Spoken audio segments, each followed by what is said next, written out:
Monsoon भित्रिएसँगै देशका विभिन्न ठाउँमा पानी पर्न थालिसकेको छ।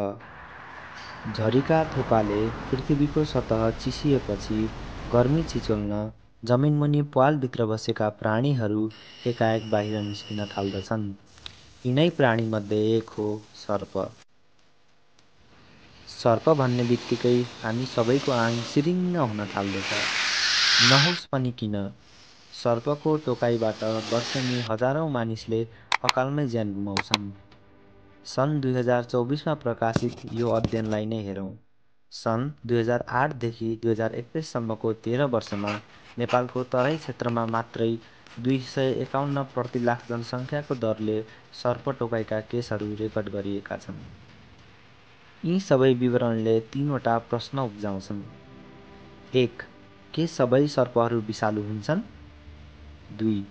विषालु सर्पलाई कसरी चिन्ने? 3. सर्पले टोकेपछि के उपचार सम्भव छ? यदि छ भने कसरी सम्भव छ? आजको यो भिडियो यिनै 3 प्रश्नका उत्तरहरूमा केन्द्रित रहनेछ।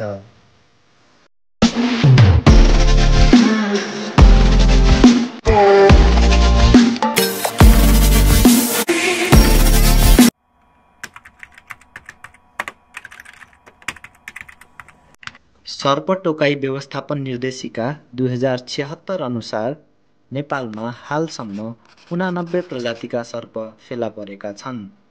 गोमन, करेत, डामन, बाघे सर्प, अजिङ्गर इत्यादि जस्ता सर्पहरू हामीले देखे सुनेकै छौँ। यीमध्ये केवल 17 प्रजाति मात्रै विषालु हुन्छन्। कोब्रा अथवा गोमनका 2 प्रजाति, करेतका 5 प्रजाति, भाइपरका 2 र राजगोमन सहित अन्य 3 प्रजातिका सर्पमा विष दंशसहितको विष ग्रन्थि हुने भएकाले यिनीहरूलाई खतरनाक सर्प अथवा डेन्जरस स्नेकको सूचीमा सूचीकृत गरिएको छ।